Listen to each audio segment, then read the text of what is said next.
The MBN Network is a nonprofit organization based in Atlanta, Georgia. We are a streaming, radio, and ministry network funded by a network of partners that are professionals, technicians, entrepreneurs, and entertainers from around the world. Become a member of Patreon today at patreon.com/Larry Reid Live to gain access to all that the NBN Network has to offer. On Sundays, tune in for prayer, prophecy, and coaching call, available for Patreon members only. Join in on the morning meditation and prayer call, open to the public Monday through Friday. On Monday evenings, catch the digital entertainment news show, Larry Reid Live, as Dr. Reid discusses an array of topics with a raw, humorous, and controversial approach.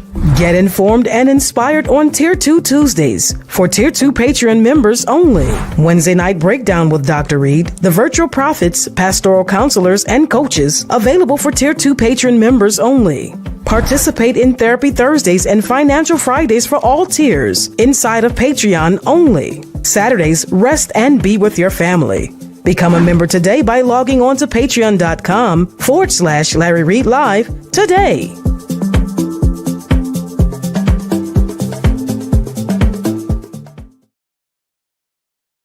Multimedia personality, comedic commentator, songwriter, recording artist, spiritual leader, author, and actor. Larry D. Reid is the founder of the MBN Network, owner of LDR Enterprises based out of Atlanta, Georgia, and the spiritual leader of the Reformation Church of Atlanta. You can catch Larry Reid on the BET Plus original series Kingdom Business and on American Gangsta Track Queens. Streaming online at BET.plus.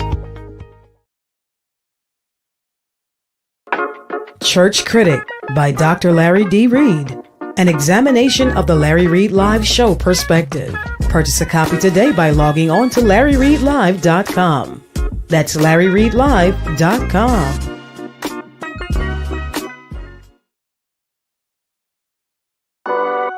Stay connected to Larry Reid Live. Take a moment and like the Facebook page, subscribe to the YouTube page, and hit the bell. Text LRL to 404-999-7527. That's the words LRL to 404-999-7527. And get notified when we go live. Become a member of Patreon. Log on to patreon.com/Larry Reid Live. Sign up, then download the Patreon app and turn on your notifications. Get connected today.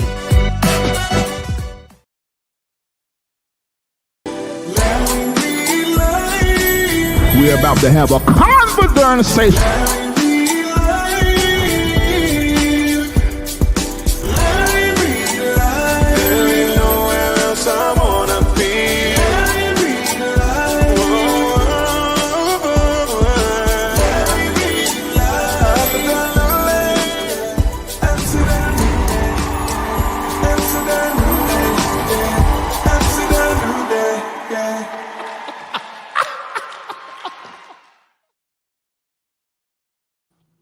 All right. Today's date is, let me see, December the 7th of 2024. My name is Larry D. Reid, and I'm the host of the Larry Reid Live Show, your favorite digital entertainment news and talk show that is out here on the social media streets. But today, we're going to have a conversation that isn't about what is happening in our culture or in the church culture or in the politically in the world, although we probably will make some mention of some of these things in this conversation.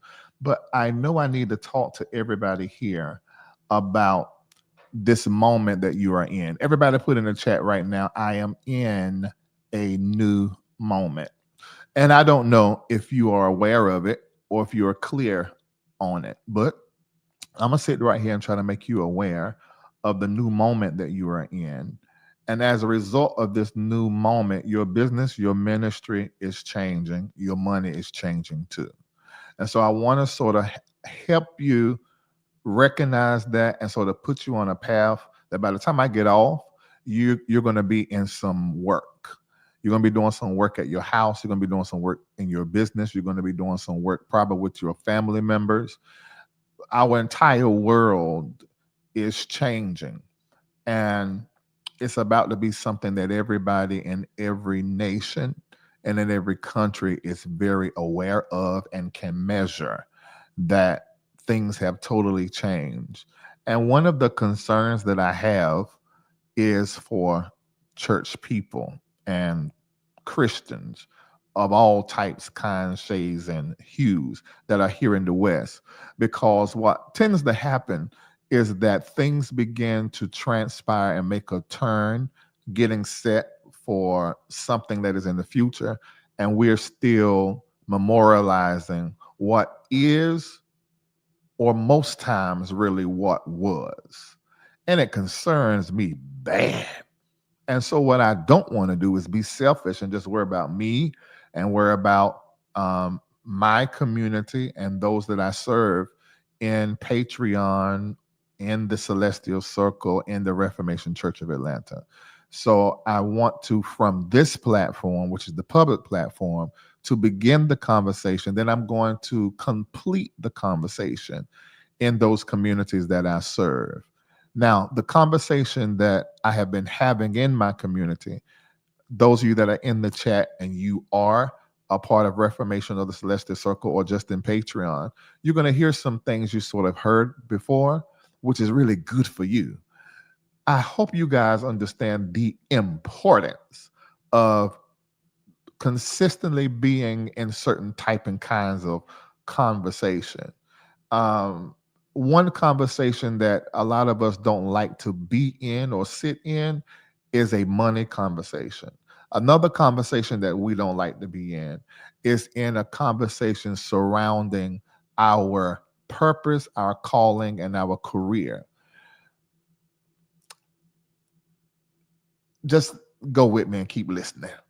But it's true, because if you're having a conversation around your money, if you're having a conversation around your career, your calling, and your purpose, and you're having that conversation with someone whose job is to be a mentor, to be a coach, to be a personal prophet, a seer, a guide from the side, that conversation can get a little intense. It may feel a little intrusive. It may be corrective, and all of us don't take correction well. And so I'm going to have that conversation with you a little bit today, if you let me. First of all, give me permission to say the hard stuff to you. Put in the chat, you have my permission to say the hard stuff to me. Once you give me that permission, then I'm going to move forward. But if you are a business owner, if you have a gift that you have not learned how to turn into a service or a product, stay right here. If you are a pastor, if you are a spiritual leader, stay right here.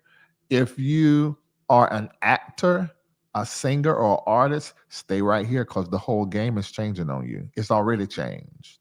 And hopefully this conversation, if you let me and give me permission to say the hard stuff to you, will cause you to leave this moment differently.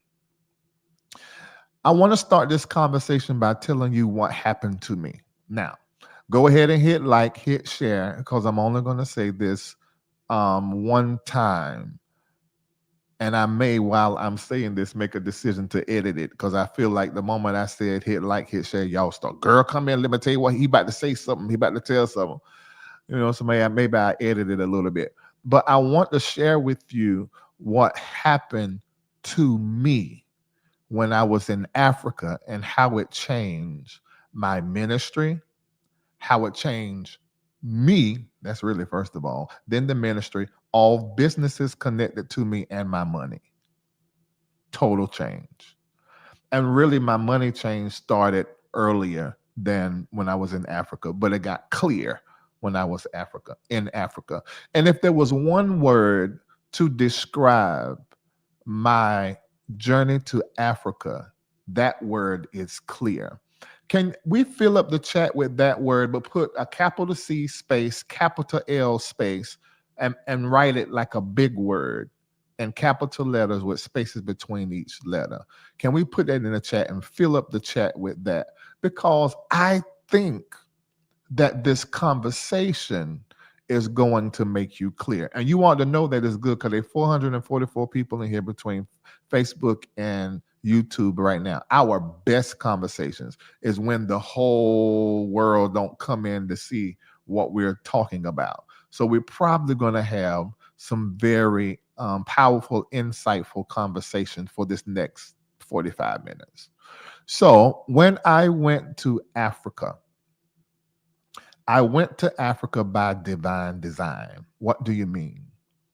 I went to Africa because of an unction, a feeling that I was following. Now I know clearly that that unction, that leading was God.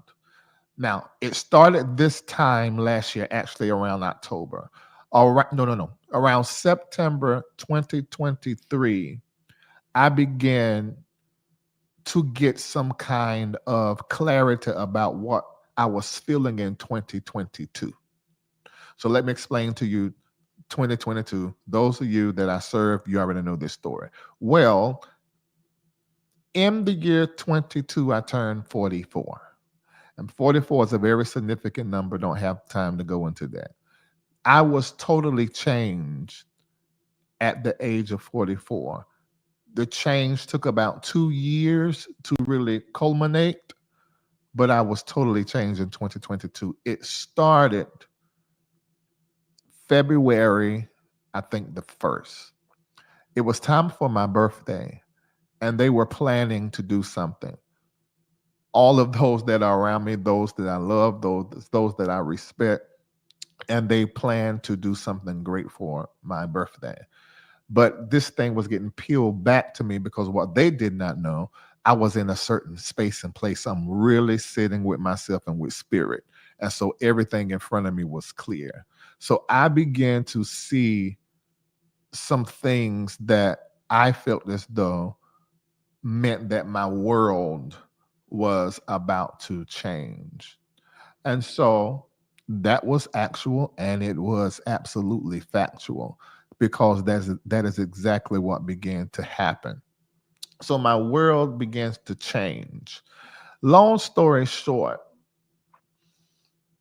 my mom and my dad, that experience totally reconciled some things that I couldn't even articulate. Totally reconciled. That was a powerful moment. I'm being mentored at this time by Bishop Jordan and Bishop Carlton Pearson. Bishop Jordan orchestrated that with my team, and that totally just changed my life. I think that same year, the little tiny work I was doing behind the scene culminated, and I think that same year, am I wrong? I don't know if I'm right, so I better not say that. I can't remember. But anyway, when me and my mom and dad reconciled, totally changed my entire life. And I began to see from that moment. And I began to make some arrangements and some rearrangements and some changes. But then in September 2023, I got very clear about some of the changes that I was reluctant to make in the latter part of 2022. So in September 2023, when Bishop Carlton Pearson got sick, and it was very evident that he was very sick, it's like something began to happen in my life, and I began to question everything and get clarity in some areas, but there was still some clouds. I felt at that time to go to Dubai. So I planned to go to Dubai, booked the trip. But of course, you know what happened? He passed. I ended up taking on his celebration. That happened in December. I had to move the date to January. So now all of that transpires. January comes. I go to Dubai. I have a spiritual encounter in Dubai. Looking back, now we know why. Because my father's name places his roots in Islam, and my ancestry places me in Africa. So when I was in Dubai, I had a very strong spiritual experience that shifted me personally. I came back, shared with my community. Little did I know that one of the donors that are stakeholders, a couple, they will get an opportunity fall in their lap. Now they're moving to Dubai, and it's a great, great opportunity for them. Also planned Ghana, planned Barcelona, planned another trip to Dubai for a small investment group, having little small reformations until our big one in Atlanta that happens in 2025. So I go to Ghana. When I got to Ghana, something strange happened. But remember, the word is what? Clear. I'm getting off the plane, sitting in seat number 8. You already know what that means. Got out of that seat, walked off the plane. I was the first one that left the plane. Should have been somebody else, but it was me. But when I stepped off the plane, and I've heard people say, you're going back home, but people say stuff and I hear it, but I'm a kind of person, I got to have my own experience and engagement before I make some judgments. And when I stepped off the plane and I was speaking to the people that were standing there with the wheelchairs, immediately my body told me and my blood told me, you're home. And it was interesting to me to feel, because I ain't never felt that before. Now, when I leave Atlanta and I go to Raleigh, Durham, North Carolina, I'm from North Carolina. I was born in North Carolina. So there's a part of me that says, okay, you're home. Then when I go down to my mom and daddy house or to my maternal mom's area and the family members, I get, okay, you're home. When I go to the family church, you're home. The feeling that I got in my body and in my blood when I got to Ghana made those feelings of being at home feel false. It made those I'm at home feelings feel wrong and feel untrue. That's how much my blood and my body recognized the motherland. And then to take it even farther, my paternal line traces my roots to northern Ghana and Burkina Faso. And those of you that are into global news, you know what's happening there. That is terribly interesting and reformative. But anyway, so the entire time that I was there, I could feel that I was home. My body and my blood knew I was home, but I hadn't caught up here everything that would be happening in Africa. Of course, we went to the El Mina Castle. You guys saw us go to the El Mina Castle. How many of you have not seen the video of when we were at the El Mina Castle? Now, that's what they call it, but it's actually the El Mina slave dungeon. That's really what it is. Tell me in the chat if you ain't seen it. If they ain't seen it, I'm going to play it. So we went there. Very powerful experience for everybody that was with me. But I did not feel that thing until we got to the door of no return. When we got to the door of no return, in that moment, I began to feel the ancestors. Pause. The night before, we all went to eat at a restaurant on the beach. After we ate, we walked to the water. When I walked to the water, and those of you that know, of course, I prophesy and work in the gifts, but I also have a very strong sight gift. So sometimes when I'm prophesying to people, sometimes their ancestors will show up, and then I have to work with that.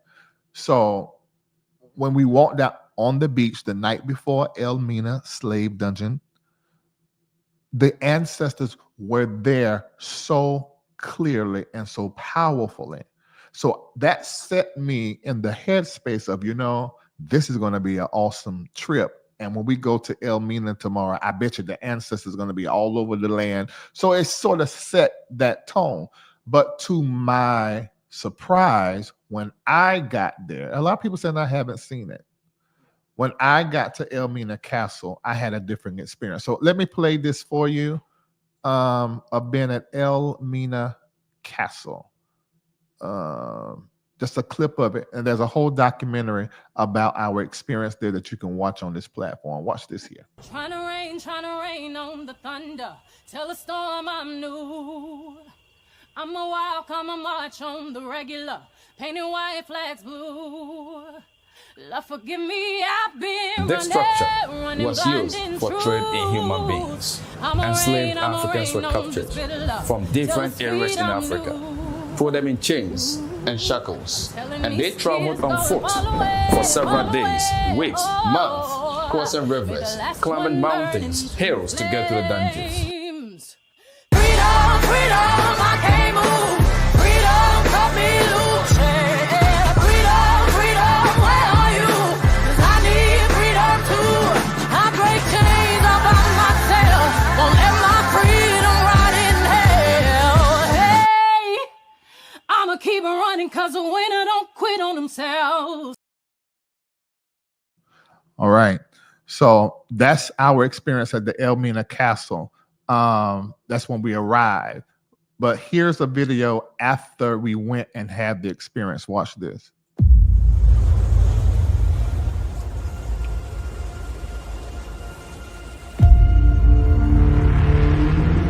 A lie has been told to you, and you have believed it. It still has such an intensity, and the energy and the vibration in that place, you can feel it once you arrive. At that moment, they allowed me to release my emotion. Columbus never set a foot on any American soil before he died. The lie is being exposed.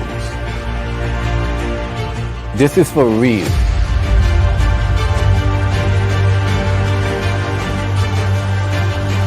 They took our strong and able people, but they could never take all Africans away. And today, we have returned in peace.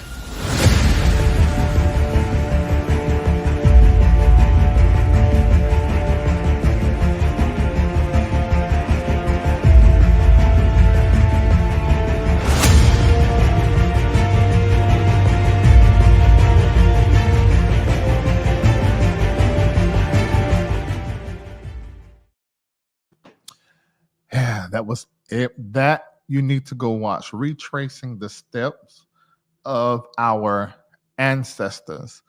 Very powerful documentary. I see Trudy say, my mom and I watched it. It was difficult for her to watch, but she did and cried. It was a terribly amazing experience. And many of the people that came with us at that time will tell you, and you get to hear it really in their own voice. Many of the people that was with us that came on the trip were terribly impacted by that visit there at the castle. So it's the next day, because I'm telling you, the whole point of this live is the Africa effect. And I want to encourage every one of you, whether you have a lot of melanin in your skin like me or not, I want to encourage you to get to Africa and get to Africa immediately. You're going to have a clarity and an understanding that is going to be born in the inside of you, and it's going to speak to you about your future. And you may come back from Africa and change some mainstays and some markers in your life because of the clarity that you get while you are there. So I want to encourage you, instead of you running to Israel on these church trips, I want you to go back where all mankind began, where you come from. Many of you have your roots there. But even if you're human, that is where humanity began. It is the birthplace of all civilization. So it is clarifying for any and everybody that go. So that's the Africa effect. So it shifted me in my businesses, in my ministry. It shifted my moment, my life, and my money.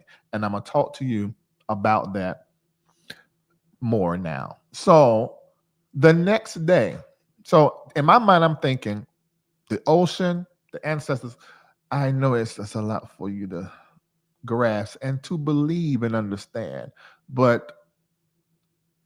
And the ancestors made themselves known. Now, I've stayed going to the beach and to the ocean water, from here to Dubai to everywhere in between. Y'all have seen me. If you on my stories on my IG, I go somewhere everywhere. But this was totally different. This water acted like people. When we got there to the water, we all separated. I mean, we didn't even discuss it, but it just happened. Everybody separated along the ocean front and began to, probably they were praying, and that's what was happening to me. And the water would stand up like a wave, almost in the shape of a person, and splash itself upon us when we were separated. And then when we came together to begin to say, oh my God, can you feel the ancestors? The water will come, and the water is not even moving like that. But they came and they greeted us. So as I said, when we went the next day to the dungeon, I was expecting them to be everywhere. Now, I could feel as we were driving up to the dungeon, I could feel all of that stuff, but I still didn't see no ancestors. So we got there, we walking in all these places where these horrible acts happen. You could feel that vibration. You could sense it. Your imagination maybe would even create some pictures in your head because the energy is that strong. But I did not see the ancestors. They don't mean they weren't there. I'm telling you from my standpoint. So when we got to the last place, the door of no return, that is when actually what I felt was a spirit come over me to pray.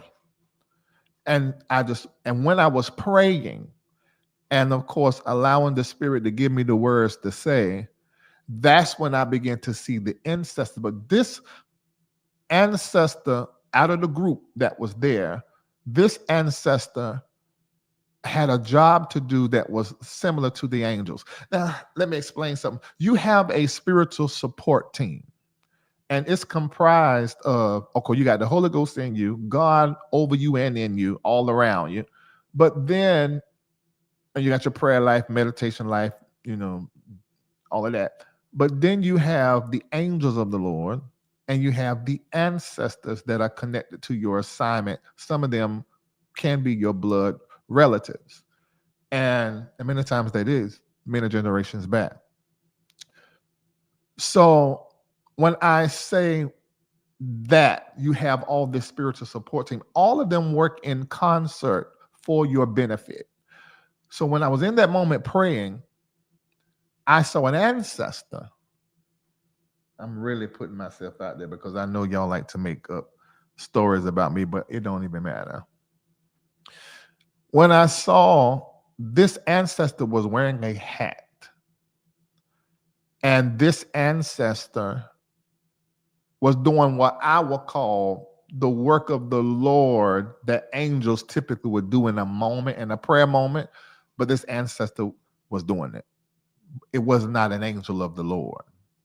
Can you refer to an ancestor as an angel? Yes, but I'm telling you how my sight differentiates it. When I was in that moment, and somehow or another it has something to do with this gold fiery cord that went through my belly and went through everybody's spirit that was there. I saw it. And when this happened, I'm thinking when we leave the place, wow, this is a powerful moment. Whoa, this is what we come to Africa for. Of course, I wanted to go in the bush too, but I said, this is what we come to Africa for. If we turn around and go home right now, this is okay. But of course, we had like 8 or 9 more days. So when I woke up the next day, Charlene is telling me, I know you don't know who it is, what we had to do, where we're going. I said, okay, I ain't going everywhere y'all going, but I'm going to go to what y'all going today because y'all say y'all going to a museum. So I said, okay, let's go to the museum. Went to the museum. Now, when we got there, my mind went back to when all of the some of the Celestial Circle went to the museum in DC. What is the name of that museum? I can't think of the name of it, but it's the museum when opened all them folk for black people. It felt like I went back in time and we was all there again. I said, oh, why am I making this mental connection between the two places? Of course, now.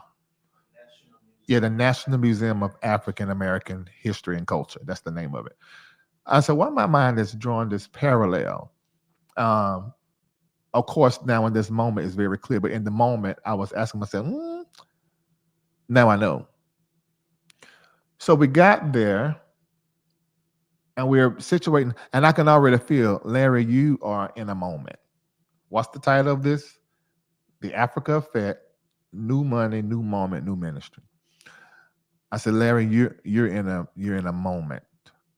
There's something that you're going to see. There's something that you're going to sense, you're going to feel in this place. And I'm thinking to myself, we just went to the Elmina Castle. We was out there in the water. So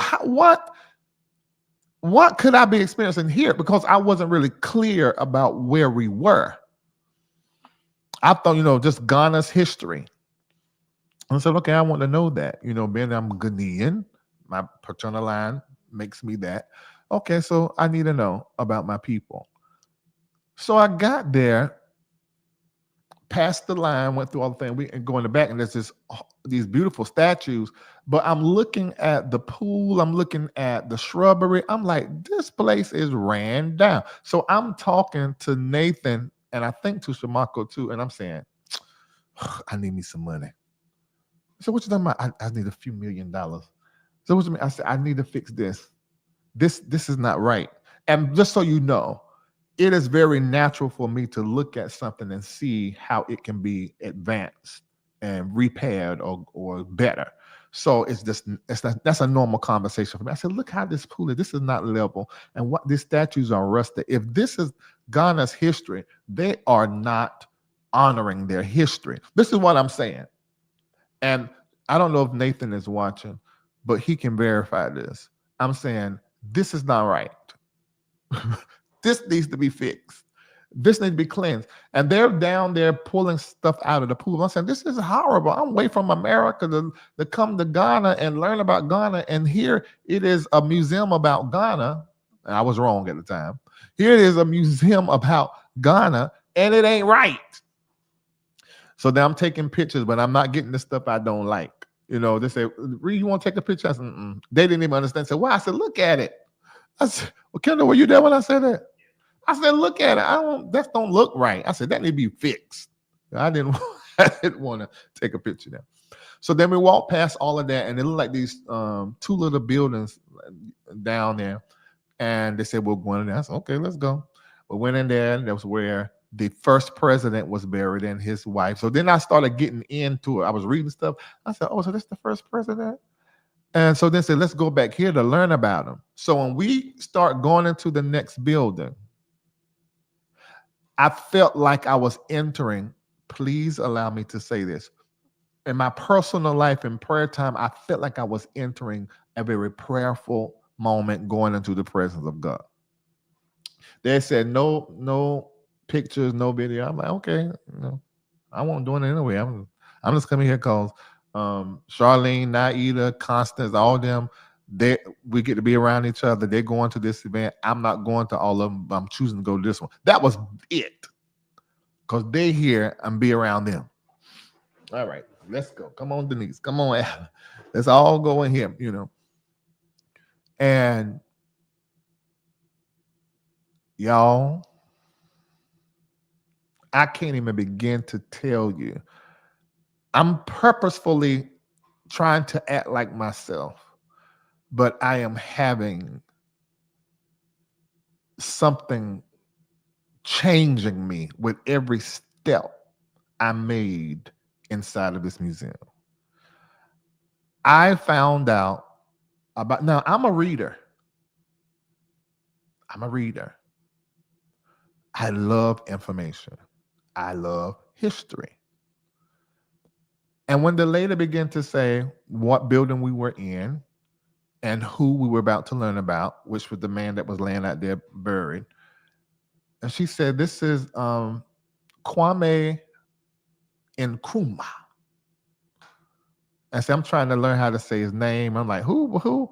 And so the way they had it set up, you find about his birth, his life, his work, and you go around the whole building and you end in his passing.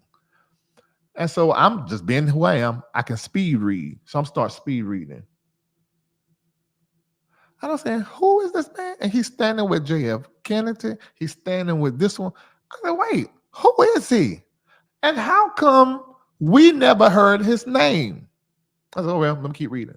And when I began to see his relationship with the Americas and Marcus Garvey and all these different reformers and the work that he did, the education that he submitted to, the rigorous education, and they had him playing now on the audio speaking, and his words are written on the wall. I'm reading this man's words. And it's like somebody took what I say and just put it on the wall. I felt like I was reading what occurred through me that I haven't done yet. That's the best way I can explain that place. I said, why I feel like I've been here before, why I feel like I'm him, and why do I feel like I know all of this already, but I know I ain't never heard it before, and why I feel like I've done all of the work that he done, but I haven't done it yet.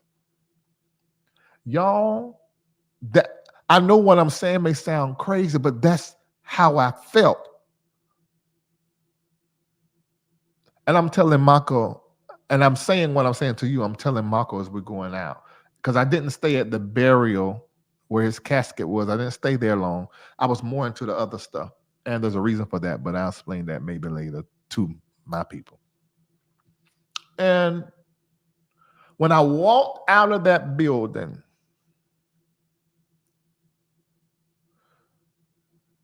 I had a vision. And every mentor I have ever had in my life. Now, listen, I know how y'all is. Some of y'all ain't had no mentors. Well, I've always been blessed with having mentors. Now, there will always be years in between where it seemed like I want nobody but me and God. And I'm like, I don't understand why everybody has this, I don't have it. But it was fine because I get that. I'm totally unique. What I do and who I am is unique to me. And it's like I began to look back and I was able to stand in the present. And I knew in that moment, I'm about to start moving in a different aspect of my assignment. Now, this is what is so interesting, you guys.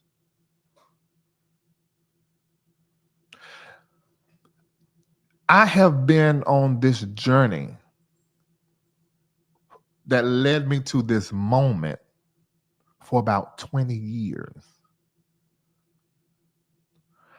When I came out of that building, I said I had a vision. I seen every mentor. I also looked all the way back, like from the beginning with me and God at 15 years old, when I surrendered everything to him. And everything made sense. And everything was clear. My why, my how, my up until now. Now, there is something to be said when God gives you a moment where your up until now gets clear.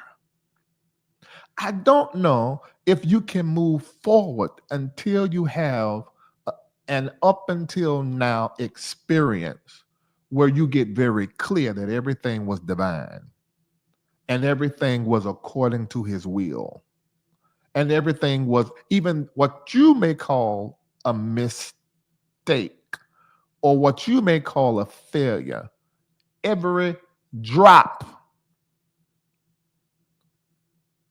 was divinely warranted, meaning divinely allowed, maybe even divinely initiated, maybe even divinely caused, maybe divinely orchestrated. Maybe his hands was moving and stuff. But I knew in that moment, oh, I'm in an ordained, God appointed and created moment. I probably just paused for 10 seconds, but it felt like 10 minutes. I was still standing there. And those that were with me, we walked around and went and took pictures at them stars and stuff. And I was there with y'all. My body was. But I was still standing after walking out of that place, trying to grasp what I was hearing. And what I was hearing was changing me. And it changed that moment. What is the title of our live? The Africa Effect. New moment, new ministry, new money, new business. All of you on Facebook, can y'all please hit like? And those of you on YouTube, can you do the same? And cheering.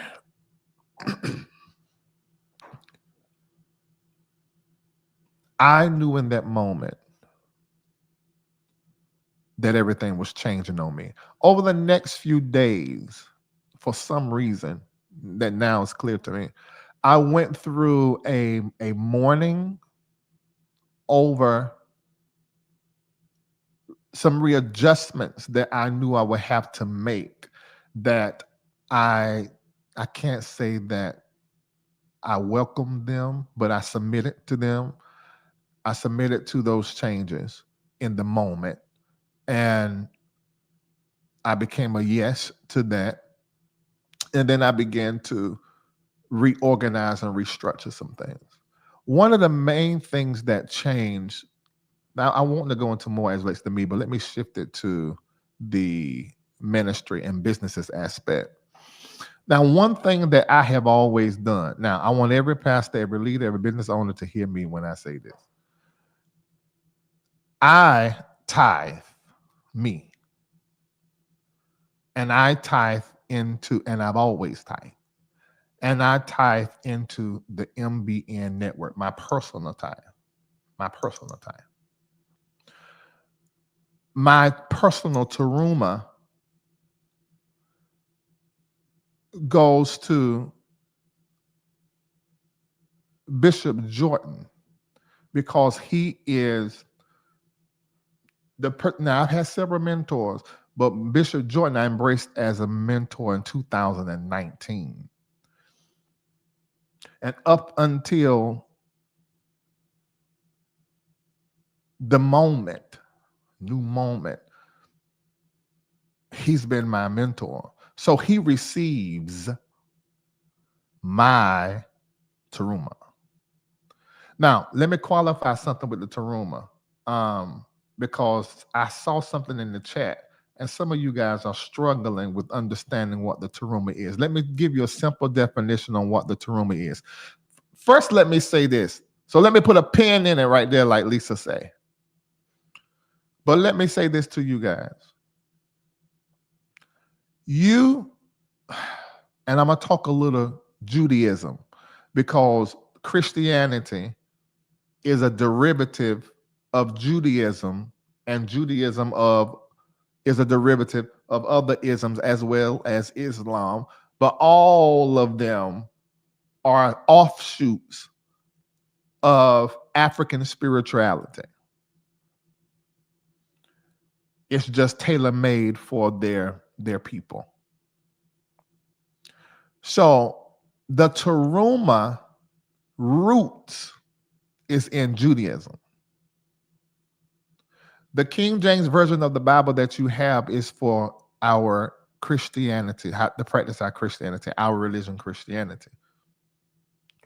But our King James Version sacred text, every religion has their sacred text that was written by men that were inspired by God. I repeat, our Bible and every religion has a sacred text that's written by a man or many men who were inspired by God to write it. I know we say the word of God, but we need to give context because people have ran with the Bible being the word of God and have made it an idol. And they've actually made it over and above and in the place of God himself. They've actually used the Bible to make God Christian, and he's not. They've used the Bible to make Jesus a Christian, and he's not. The whole Christianity thing is us, y'all. If he came back right now, he'd be like, what in the whole hell and the heaven is this y'all done did? They got my name in it.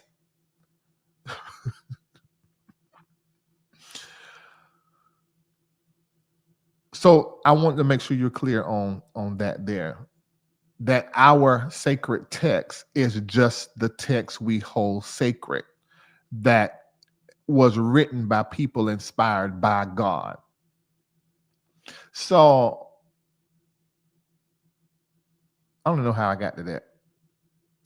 But with that being said, some of the writers and those that continue to re-edit and change our sacred text all the way up until the 1940s, which I really strongly believe that the Bible is going to be, and I said this to you guys in 2015, that the Bible was going to be rewritten and that there will be key people involved in it to make a new Bible that will be all over the world. Those that collected, created, and conned to create the Holy Bible. Many people, them all the way up until the 40s, made a decision about some things and they edited, take some stuff out and all of that. However, although they did that, we hold the Bible sacred. And in the Bible are things that are prophetic. In the Bible are things that are astrological, magical, historical, and some stuff just borrowed from other religions and other sacred texts and totally made up. That's just, and some stuff was people paid and done politics to get it wrote in there long time ago. So, but even with that being said, still in the Bible, you can find truths, principles that can be worked. And when you work them, it's like magic. So in the Bible, you can find about the Teruma, but you really need to start in the rabbinical writings. Because the word Teruma is spelled many different ways. So you're going to need to research it. Or you can actually Google it. You're going to need to research it. Tarumah and Terumah and T with them little not asterisk, apostrophe sign, T, and then Ruma, R-U-M-A-H, because the root of that word is drum. That happened to be my favorite little sippy. The root of that word teruma is rum. Everybody put rum in the chat. R-U-M. That's the root of the teruma. And what's funny is that rum here literally means to get high or to be high. It also means to lift. And so it means something that is lifted and elevated and separated. And in this instance, it's talking about from a piece of a tool of money, a money tool, a money offering is to be separated. So the teruma, room, the teruma, the rum, the teruma, it means to separate a piece of money from another larger piece of money and to elevate it and make it high and make it sacred. So the teruma, I was telling you that Bishop Jordan receives my teruma. Bishop Jordan receives my teruma because he is a supervising priest. Now, what is a supervising priest? A supervising priest, I mean, you know what the word supervisor. So this is a priest who actually has other priests that they serve. Now, y'all like to say in the church, other priests under him. I can't stand that terminology. That's why I fight with that word covering. You know, and those older than me, I'm about to be 47, older than me, you know, they love that word covering, but I don't like that word covering because of what that word did to a lot of people. But I do believe in what the word covering represents. I just don't like the use of that word because it caused too much injury. It's the same reason why we ain't out here using the word F-A-G-G-O-T-S no more, because it's injurious. That's why some of you don't use the word N-I-G-G-A. Definitely not N-I-G-G-E-R because of the injury that is connected. I mean, that F-A-G-G-O-T doesn't mean a bag of sticks. So what's wrong with using the word? Ain't nothing wrong with the word itself, but it's the way it was used. So now we have to disconnect the trauma from those that hear, who have had that experience, that word used to rape them, to pillage them, so I do not use it. So a supervising priest serves other priests. A supervising priest has eyes and ears to birth, create, guide, lead other priests and leaders. So you can't just give the teruma to just anybody. The teruma has to go. First of all, they got to have a revelation of the teruma. They also have to be a supervising priest and also a worthy priest. Now, worth is relevant. This is how I measure worth. This person that's receiving my teruma, are they worthy of it financially? I even look at their relationships. I look at their behavior. I look at their business, their money, their net worth, what they own, how much do they own, all of that. So you got the supervising priest, but it's also has to be a worthy priest. And as it relates to you, they need to be involved in some kind of work and ministry that resembles like having a church. So it can't just be just somebody you admire and adore. That person should inspire you or should have inspired you, because you may be given the teruma to someone who may not still presently be inspiring you as it relates to your assignment, but you have not found another.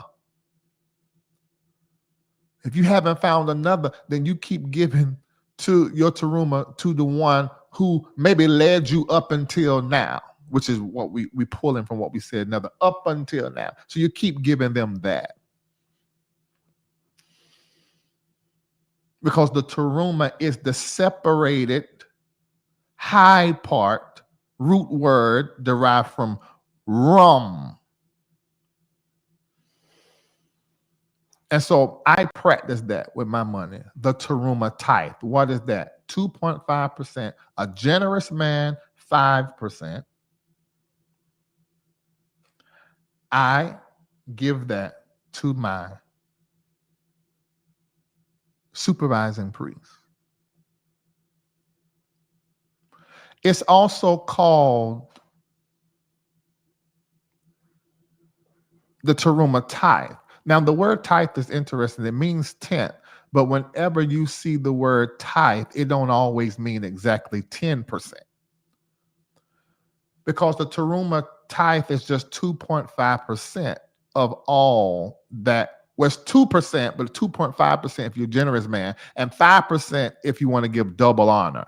Now you're understanding what these scriptures mean in the New Testament about double honor. That's money. I know they thought it meant something else, but it means money. So 2%, 2.5% if you're a generous man, 5% if you want to bestow double honor. So that separated high is separated and is higher than the rest of my money. Although in the financial wellness plan I teach in my community, the 2.5% is the smallest part. You actually give more to the poor, but it is the highest and most holy part that anyone could ever give as a Christian, the teruma. The tithe is second, and the tithe is not the highest part. It's the teruma. Wait a minute, Reid, what? So it is, because the 10% is for the house. Remember, that priest should have a church/ministry that he has to keep. Now, I'm telling you all the qualifications. Somebody can actually take this and come up with the qualifications for receiving the teruma. So maybe one of us need to do it. So, to put that together and put it in the app store as information. I don't know if Erica's watching, but it has to be for a person that qualifies for the teruma. Now, someone say, how did we get here from Ghana, Dubai to Rum? Because I'm telling you what happened when I walked out of that building. So let me move from that, because I will get lost in talking about the teruma, because teruma changed my life, and it's changing a whole lot of other people's life, and I can't get caught up in talking about the teruma. So let me not get caught up in talking about the teruma. So anyway, so I'm stepping. So in that moment, I began to see, and over that next few days, I began to understand some changes that I was going to make. The Spirit told me, God, that would be Jesus and anybody else's name you want to put on it, Allah, or whatever you call God, spoke to me and said, now this is how you're supposed to move forward. When I tell you, I got very clear in that new moment, and my ministry got changed. So, like I said, I do my tithing to MBN Network. My teruma goes to Bishop Jordan. But my ministry have always tithed. Now listen, pastors, business owners, because you tithing off of what your business pays you, but your business don't tithe. That's a problem. That's a problem. Your business should be tithing the same place you tithe. I repeat. Your business should tithe the same place you're tithing, personally, business owner. Anyway, so then my ministry but my ministry was taking their tithe and putting it in another ministry. But the Spirit spoke to me and said, the tithe from your ministry, take that tithe from your ministry and begin to create jobs and plant that tithe as a seed in Africa. Got it. Check. Done that. Then the Spirit of the Lord began to make it even more clear to me and said, you will not attempt to make money in Ghana, because all of us that went, we investors. Quite a few of us, about 5 or 6 of us, invested in Dubai, but we weren't invested in Ghana. And we had it already planned to go see properties, which some of us still did. But God told me, do not focus on investing in Ghana. Focus on planting a seed. So now we're taking 10% of what the MBN network do, in addition to the other stuff we're going to be doing, to create job opportunities and create new futures for generations to come, one job at a time. Bruh, and things are beginning to happen that are mind-blowing. There's that. So new moment, new ministry, new money. So what began to happen after that was very interesting. Very interesting. Somebody said the Taruma is changing my life's thoughts as well as my life. Letitia, I just talked about this on Wednesday the other day. I'm going back to Taruma. Give me a minute. I talked about this the other day.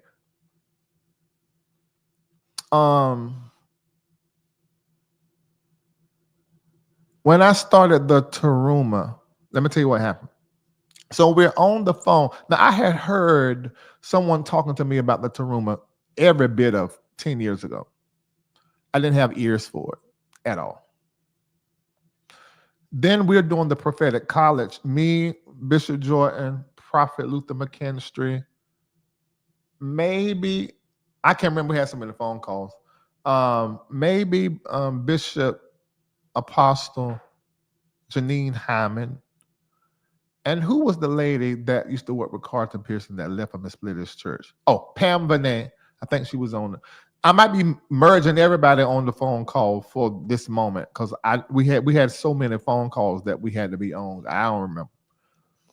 But I remember Luther McKinstry talking about the Taruma. And he was talking about how Bishop Iona Locke had taught him about it. And everybody on the phone got very inquisitive. Bishop Jordan grabbed that thing and stayed up for 3 days and then presented it at the prophetic college March of 2019. I heard it, but I'm like, okay. Another way to get our money. That's exactly what I thought. So I didn't pay no attention, but then presented it and mentioned it again and again and again. And in May of 2019, I said, you know what? Let me just try this for 1 year. I had $1,200 as I stood at that altar.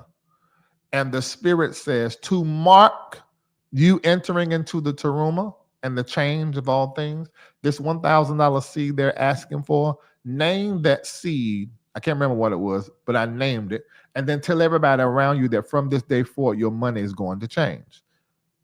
I text, and some of you may be watching, copied and pasted and said, from this month forward, this was May 2019, I will double and triple and quadruple. God will increase me. This $1,000 seed left me with $200 is going to change and I was committing to the Taruma. that next month, I was doing about $8,000 to $12,000 a month ever since like middle of 2018. But if you're a business owner, you know, generating 8,000 to 12,000 every month don't mean too much, because that's before you pay bills and stuff. That next month, I jumped from 8 to 12 a month to 2024. I think my first count was 22,000, but I think it ultimately ended up being 24,000. And from that month to this month, it has done nothing but what? Quadruple and what? I don't know how the words to get higher and higher. 5, 10, just about 15, 20, 30, 40 times over some months. That Taruma changed my life. I have been tithing. But before you tithe to the house, you're supposed to remember the mouth that created the house. It's the mouth before the house. That 2.5%, there is power and magic in that. And remember, just like the tithe, the Taruma has to be first. So you separate that first. So anyway, that changed my life.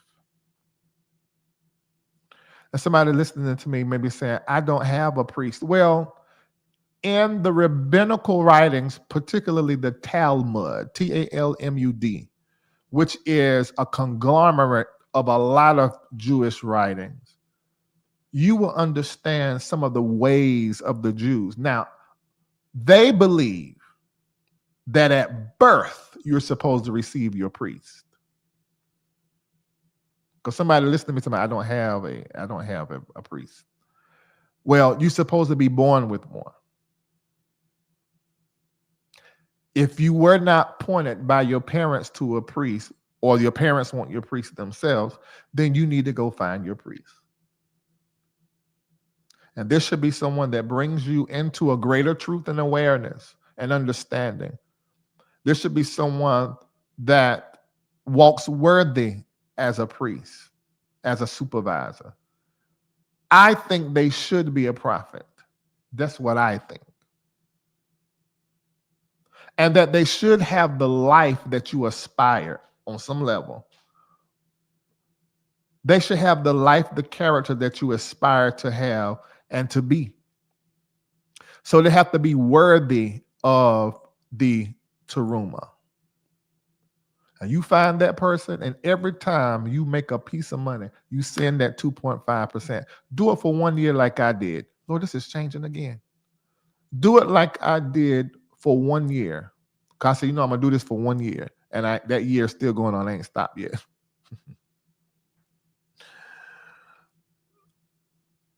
And when I'm talking like this, those of you that know the Bible, you're probably thinking about Judges 17:3, where it says, then Micah said, now I know the Lord will prosper me, because the priest, the Levite, that Levite has become my priest. Your supervising priest, worthy priest, prophet, chief inspiration in your life, who is the chief inspiration in life, who has birthed you into that Tarumaring to them can shift and change your life when you do it first. And you have to do that before you tithe. And you can't Taruma to somebody who don't have this revelation what I'm teaching. They have to know and know what to do with the Taruma when you receive it. So anyway,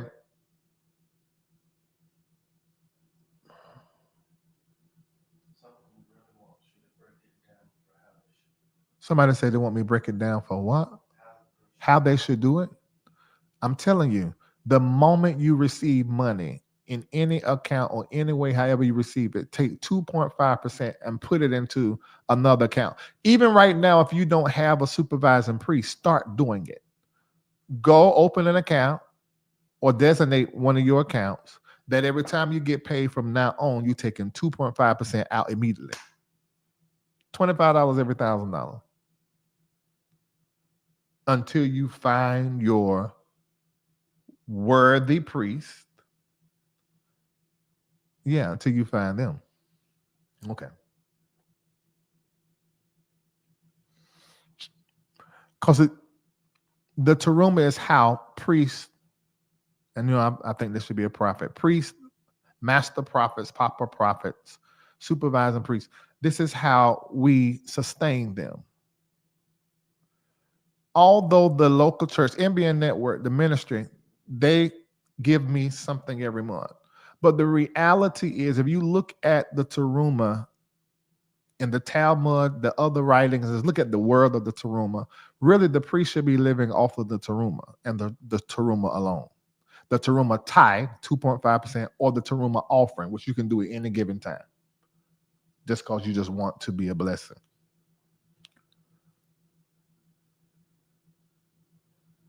And that should be done first. You know, the reference in the Bible talk about the first fruit.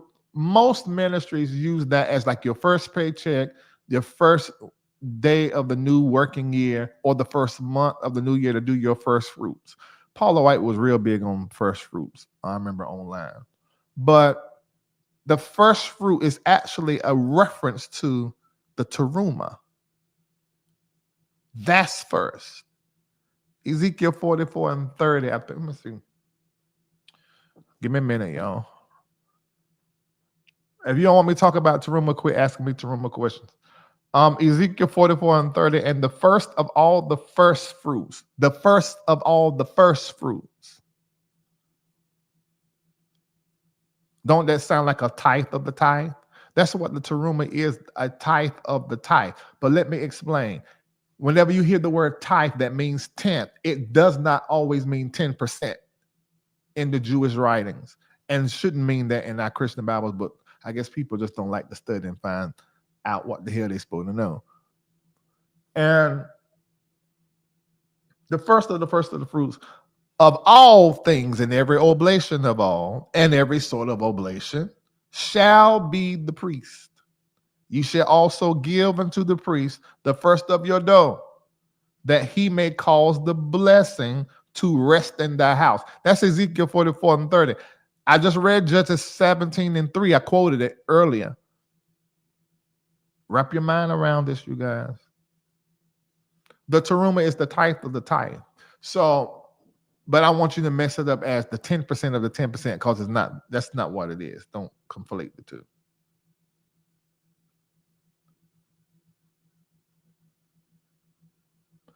Now, in the rabbinical writings, because with those of you, when I went over the financial wellness plan, you're like, tithe to myself, that's in the rabbinical writings. The temple tithe, it's the priest tithe, the temple tithe, and the self tithe. Yes, you're 22.5% of your money every time you get paid. This is the financial wellness plan. This is a lot to bite off because you never heard this before. So maybe you just need to start with the teruma. But 22.5% of everything you make should be allocated elsewhere. And you should be living off of the remainder. That means minus 22.5%. And you do whatever you want with that. But the generous man still, even out of what he has left, gives. Not just anything aimlessly, but he gives it strategically as an investment. Ladies and gentlemen, let me tell you this. Every time you give to the ministry and give to a cause, that is not called a seed. That is just the law of sowing it. That's the law of reciprocity. Here we go. Thank you. You give, you receive. You give, you receive. You give, you receive. Seed sowing is investment. All right. So when somebody asks you, we're going to begin to receive the seed at this storefront, ran down, raggedy church where most of the members are sick and the pastor drive a hoopty. Do it make sense for you to sow a seed in that field to harvest all of that bull? No. The same hand you use to plant a seed is the same hand you use to invest in something you want to return. Are y'all understanding what I'm saying? It's more blessed to give than to receive. Yeah, that is give, you get. We understand that reciprocity. But seed sowing, let me explain something to you. Offering, offer. Let's look at the word offer. What does the word offer mean? It means to present something, or it means to accept something. It really focuses on the readiness to do or to give something. When you give to a cause, you are offering your help. Oh, Lord.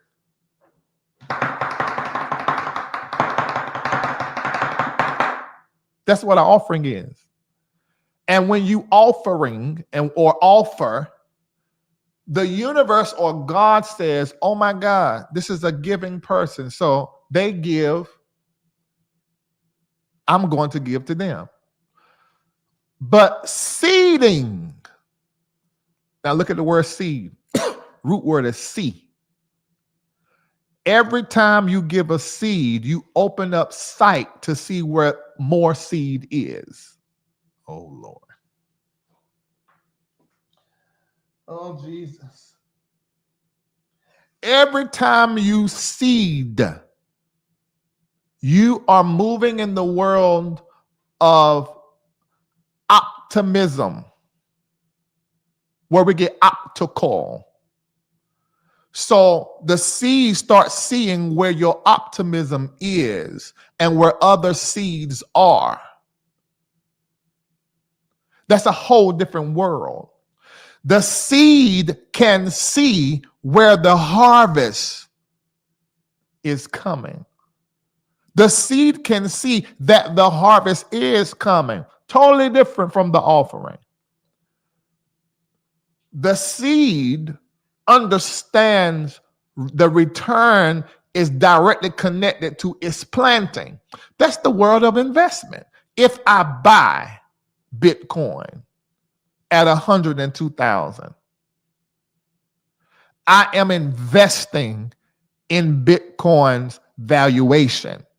And if it goes up, I receive a harvest that is directly connected to how much seed I put in. You see, those two you can conflate, because the person that sows a seed is the same person that invests. Show me an investor, I show you a seed sower. Show me a seed sower, I show you an investor. Now it's my job to not just teach you about the seed that gets me what I need as a priest, but to also teach you about the investment, so that you can continue to seed. All right.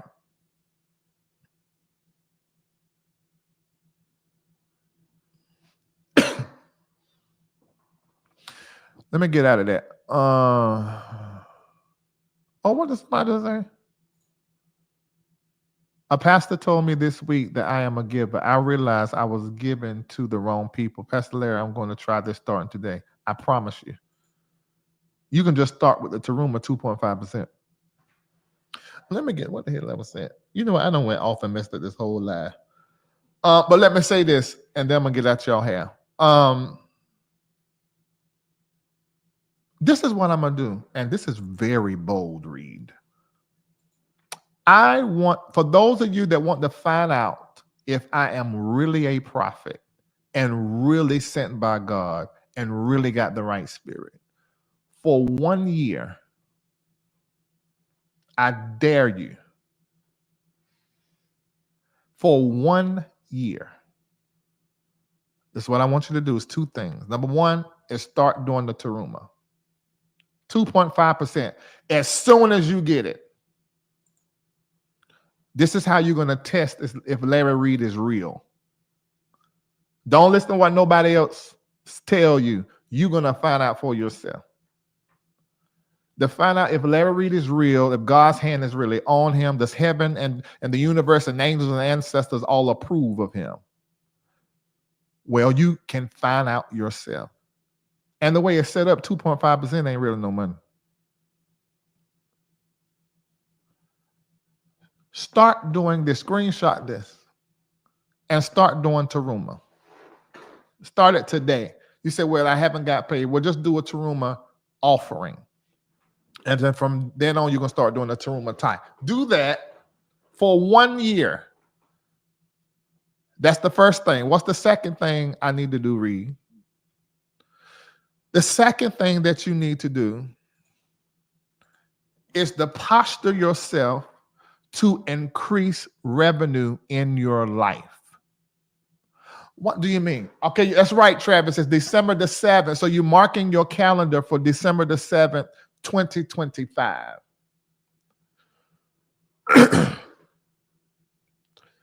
What two things you're going to do? You're going to start doing the Taruma. How are you going to do it? Immediately. And the second thing I'm going to do, I'm going to find a way to increase my revenue. So if you have a 9-to-5, great, praise God, wonderful. But I want you to create another way to receive revenue and commit to that. Doing these two things, let me tell you what is going to happen. You're going to start realizing and analyzing what you have been doing with your money. Then you're going to change your money habit. This is what, if you just do these two things, this is what's going to happen naturally. Also, you're going to be interested in reading more about the Taruma, and you can get very inquisitive as it relates to all kind of conversation, data, and research surrounding money. The Taruma causes something to happen in your mind, and you start upgrading in every area of your life. By the time you get back to December the 7th on next year, you know what your testimony is going to be? Larry was right. And Larry is real. And what he says works. You can trust it. If I tell you, I've already sat on it for a little piece of time and I already figured it out. All right, get back to what we're talking about. Okay, so I come out of that building. I'm looking back. I'm looking at everything. And I began to change my entire business structure. I began to change my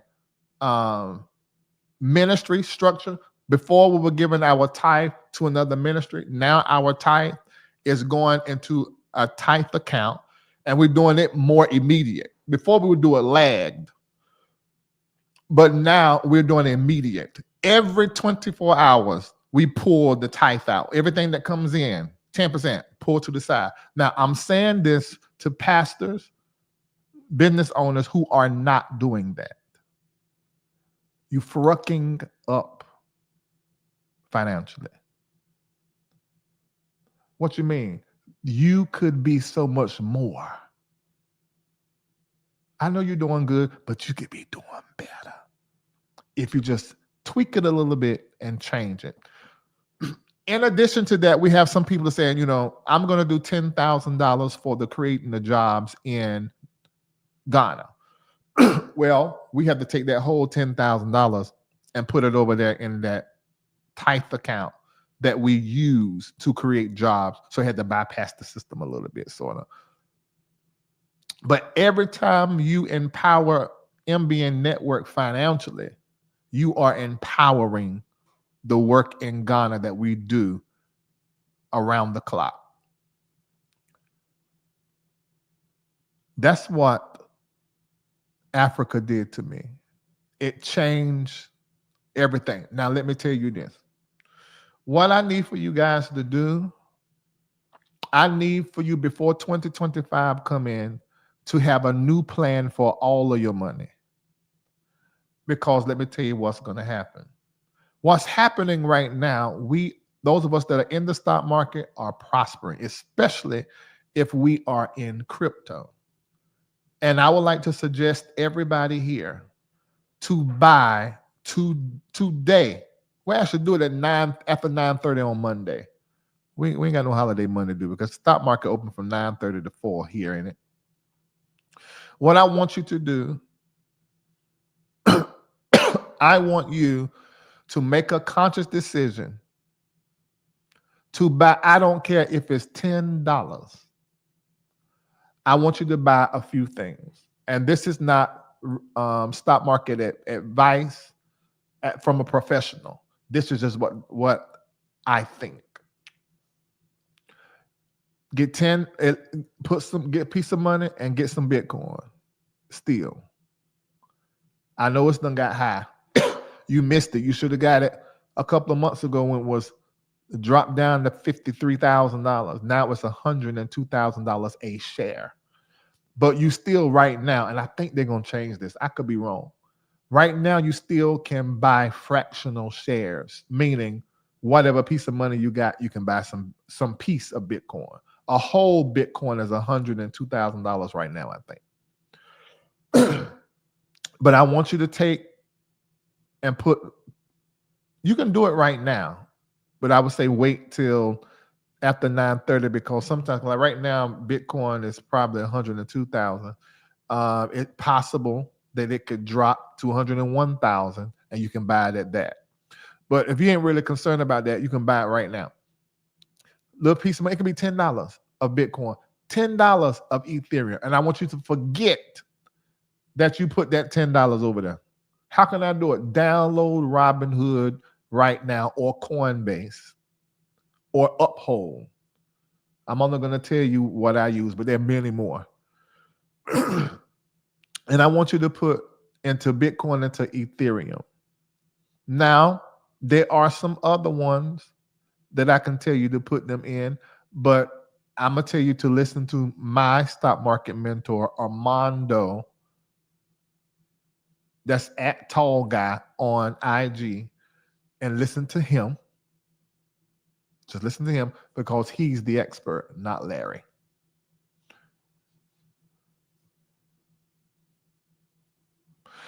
Ethereum,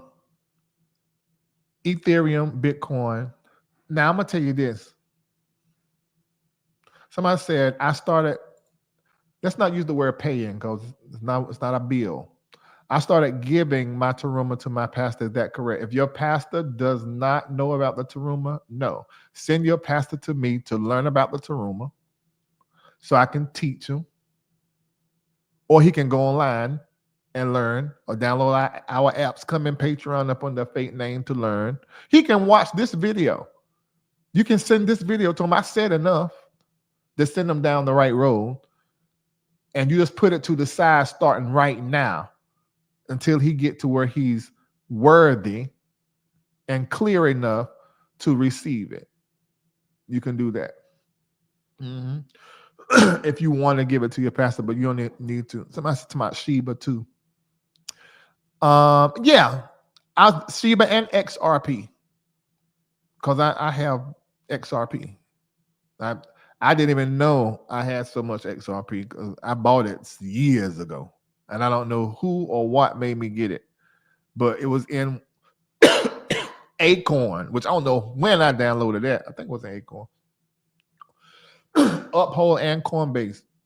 And I said, "Why did you buy so much XRP?" But I looked in there and said, "I'm glad I did." And I will suggest you. Now I'm not gonna tell you to go invest in XRP in case something happened, but I do think XRP, and so does my stock market mentor, think that XRP is going to do very, very well. So if you want to, inside those apps, to say every week I want to buy $10 of this Bitcoin, there ain't nothing wrong with doing it. It's forget you're doing it. Put on automatic where you don't even see it. Put $10 Bitcoin, $10 Ethereum, $10 in XRP. Also, those of you that already invested, you may want to buy some of these stocks, or what's the EFTs. A lot of times we call stuff stocks because it show up in our apps, but it don't be really a stock. The proper name, if I'm not mistaken, for BITO, because I'm in BITO. BITO, it pays you money every month. So if you already got some money in the stock market, you say, you can literally drop $100,000 or $200,000 in. You put $200,000 right now in BITO, and it pays you out a dividend every 30 days. It's going to pay you out. If you put $200,000 in there right now, it's going to pay you out $8,000+ every month. It is. Right. Thank you, Travis. Exchange traded funds, EFT, ETFs. I say EFTs, ETF. Thank you. Oh my God. Thank you so much. Now, a lot of you are like, oh my God, I want to get it. I want to buy. That's another one, BITS, BITS. That pays a dividend. But look, y'all need to research on that stuff. But XRP is the technology around that is what they use to transfer money. So I think that's going to continue to go up. So I'm holding my XRP, holding all Bitcoin, holding all Ethereum, all crypto. I'm holding as much as my risk tolerance can take. Someone said my sister, Felicia Lachelle, put me on XRP months ago, and I'm grateful she did. Great. Mm-hmm. XRP, grab about $20 worth and leave it. Yeah. Because think about it. Because I got XRP around something cent. Now it's how much, Nancy? It's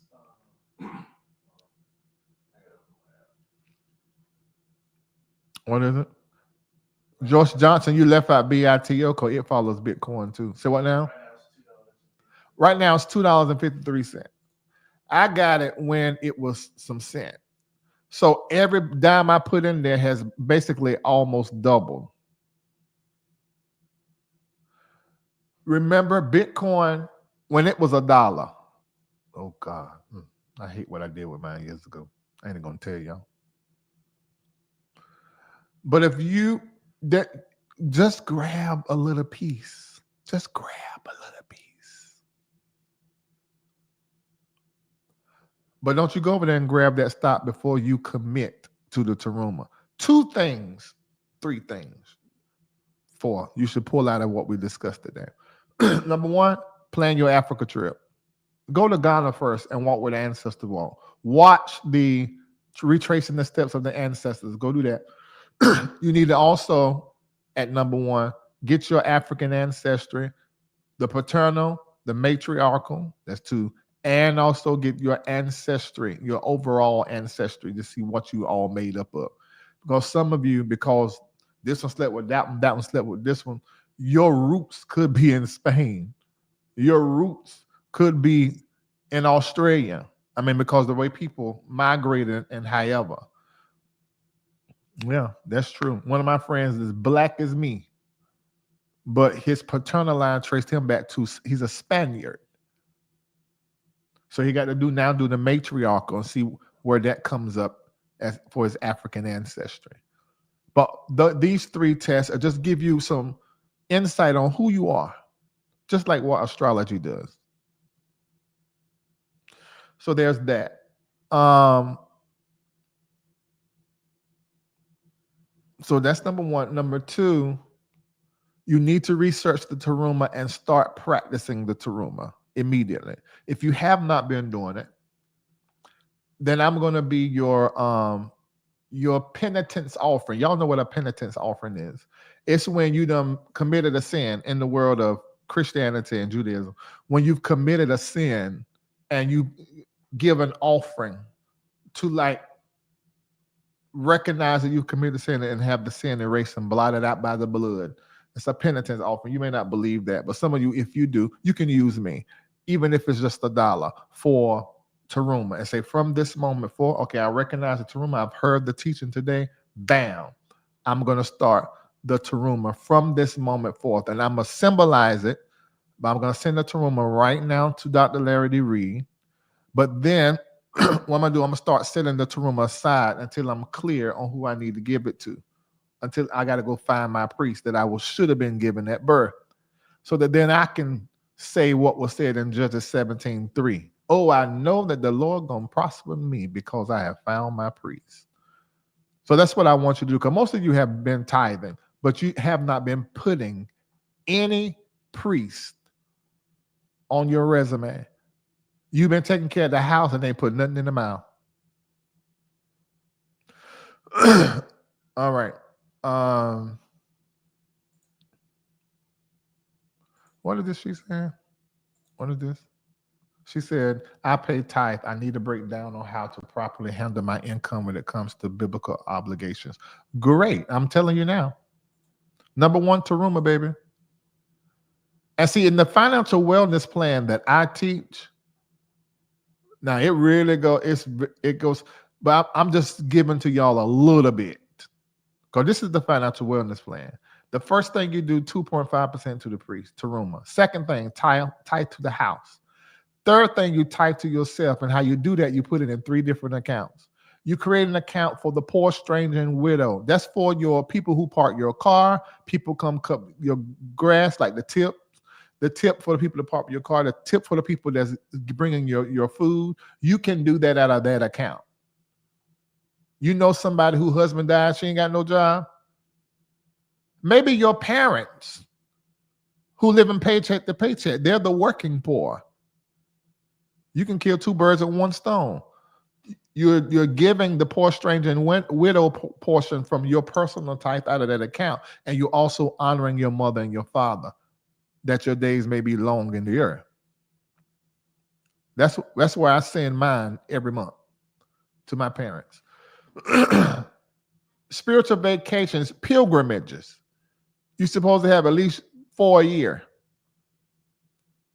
You should have an account where you're putting money aside every time you get paid to go on vacation. What? Yep, you should. That's part of your wellness. Then that third one, every time you get paid, that's where you can do some dollar cost averaging. What you mean, Reid? That means the same amount of money every time you get paid, you have it on automatic to go into a particular stock. And having stock is building retirement.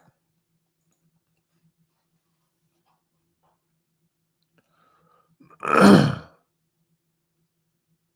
right.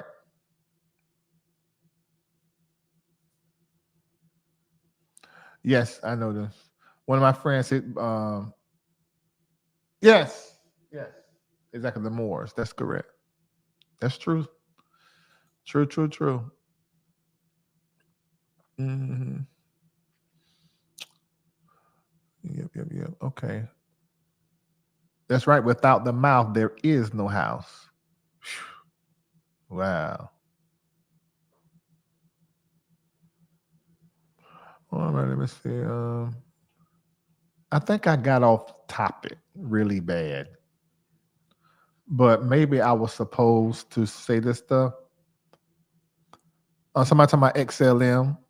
You're probably right. I've heard my stock market guru talk about it, but if I'm not doing it and I ain't tested out, I'm not telling y'all, because if something go wrong, you're gonna be looking at me sideways.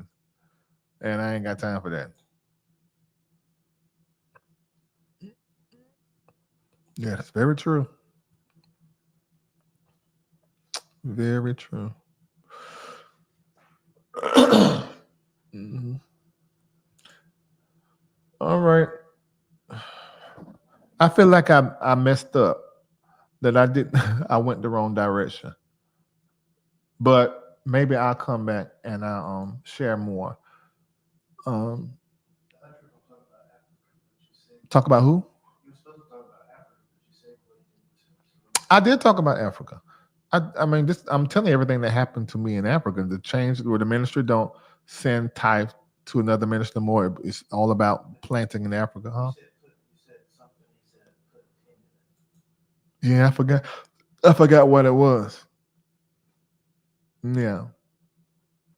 All right, those of you that have listened, like, oh my God, I really want to be a part of whatever you guys got going on in Africa. Thank you, and please do. What we're doing in Africa, we have coined it, and it's called the Air. It's called Project Air, the Air Project. The AIR stands for Africa is Rising, and here it is right here. Hold on. Do y'all see this? Is it coming up on y'all screen? Yeah, there you go. There you go. There you go. But we're gonna roll that out more. This isn't the rollout show. We're gonna roll that out proper. It's called the Air Project. We're creating jobs and shaping futures in Ghana. Okay, starting in Ghana, because from what my eyes have seen, it's going to start in Ghana, but it's going some everywhere else. Okay.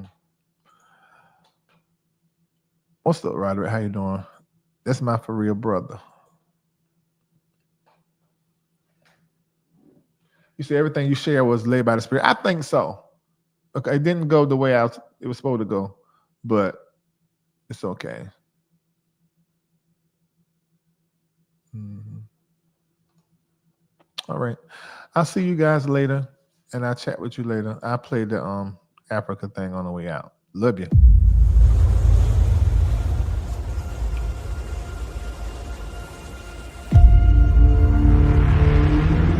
A lie has been told to you, and you have believed it. It still has such an intensity, and the energy and the vibration in that place, you can feel it once you arrive. At that moment, they allowed me to release my emotion. Columbus never set a foot on any American soil before he died. The lie is being exposed. This is for Reid.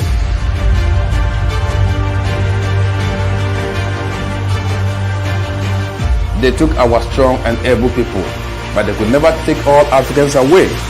And today, we have returned in peace.